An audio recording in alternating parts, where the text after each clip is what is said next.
कुछ दिन बाद तन्वी को रोज ही ऋषभ की अजीब अजीब टेंट्रम्स का सामना करना पड़ रहा था और उसके सामने कुछ नया ही आने वाला था। रोज की तरह तन्वी के इंटरकॉम पर एक नंबर फ्लैश हुआ।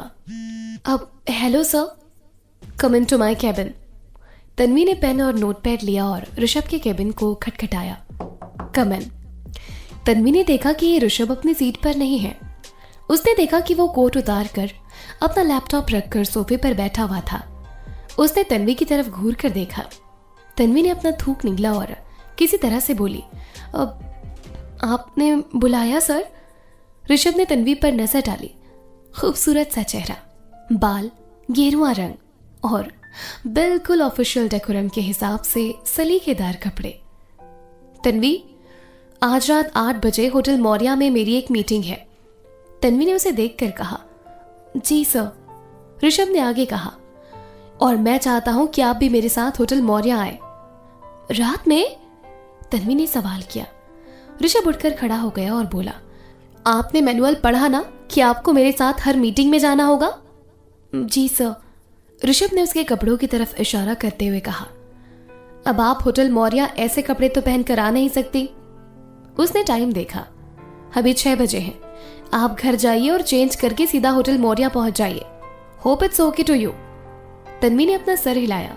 फिर अचानक से उसे ध्यान आया और वो बोली, मैं पहुंच जाऊंगी सर। डोंट बी लेट, क्योंकि मुझे देर से आने वाले लोग बिल्कुल भी पसंद नहीं है। आप बाहर मेन गेट पर मेरा इंतजार करिएगा।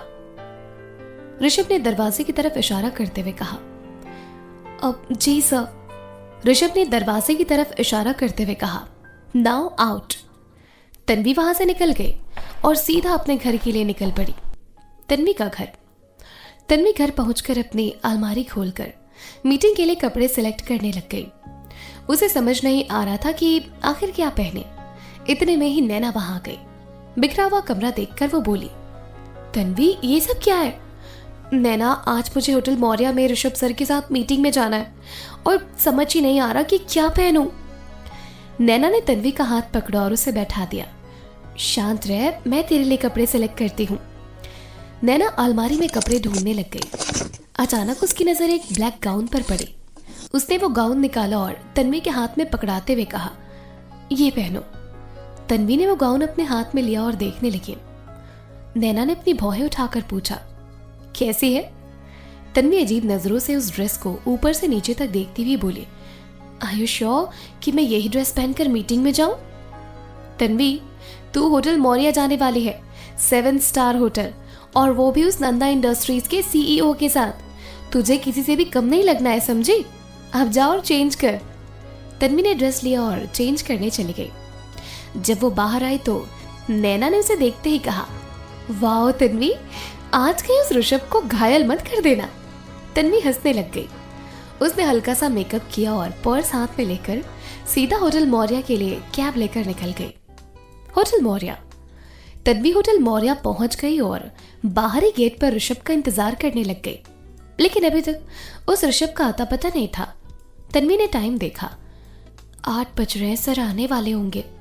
तभी उसके सामने एक बड़ी सी काले रंग की शेवरोले आकर रुकी, जिस पर बड़ा बड़ा आरएन लिखा हुआ था। तन्वी ने कार पर नजर डाली, जिसमें से ड्राइवर निकला और उसने पीछे का दरवाजा खोला, जिसमें से ऋषभ नंदा बाहर निकला। तन्वी एकदम अलर्ट हो गई। उसने आज तक उसकी कोई भी कार नहीं देखी थी। वो खुद में बड़बड़ाई, ओ तो ये सर की कार है। उसने ऋषभ पर नजर डाली। उसने एक महंगा सा अरमानी का ब्लैक सूट पहना हुआ था, हाथ में बड़ी सी घड़ी जो एक शानदार लुक्स दे रही थी। उसे देखकर तन्वी के दिल की धड़कन मानो रुकी गई थी। इतना हैंडसम है ये तो। तभी उसे किसी कुत्ते के भौंकने की आवाज आई, जिससे तन्वी का ध्यान भंग हो गया। वो कुत्ता काफी बड़ा था, कोई बहुत ही अच्छी ब्रीड का महंगा कुत्ता था, जिसको ऋषभ ने अपनी कार से बाहर निकाला और उसे बैठाकर प्यार से चुप कराने लग गया। Tiger, tiger, calm down, just calm down. वो कुत्ता ऋषभ के चुप करवाते ही शांत हो गया। वो चैन खींचते हुए बोला, tiger come with me. Tanvi ने कहा, सर इस होटल में पेट्स ले जाना मना है। उसने बाहर लगे बोर्ड की तरफ इशारा करते हुए कहा, जिस पर लिखा था, pets are not allowed inside the hotel. जानता हूं, मैंने बोर्ड पढ़ा हुआ है, मैं यहाँ पहली बार नहीं आया हूँ। वो कुत्ते को लेकर तन्वी के पास आ गया और उसने तन्वी को ऊपर से नीचे तक देखा और बोला, तो आप ये कपड़े पहन कर आई हैं? क्यों सर, कुछ प्रॉब्लम है इसमें? ऋषभ ने कहा। आपको कहीं इसमें परेशानी ना हो जाए? तन्वी ने हैरान होते हुए कहा। क्यों सर, मुझे तो ऐसे कपड़े पहनने की हैबिट है। ओके देन ये पकड़िए। ऋषभ ने टाइगर के पट्टे की चेन तन्वी के हाथ में पकड़ा दी और तन्वी हैरानी से उसकी तरफ देखने लग गई।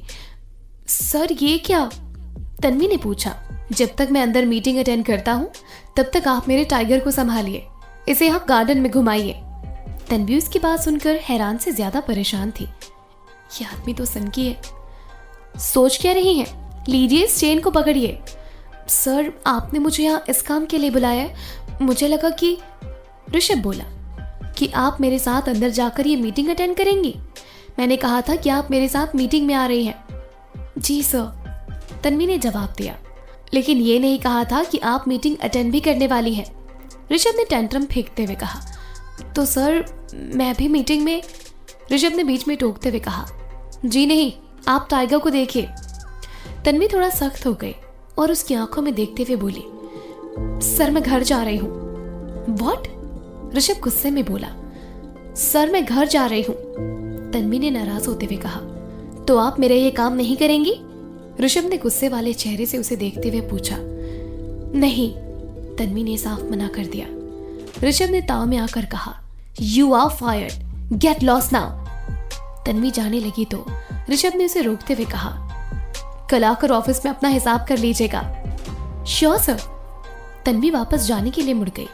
ऋषभ उसे गुस्से में घूरते हुए जाते देख रहा था।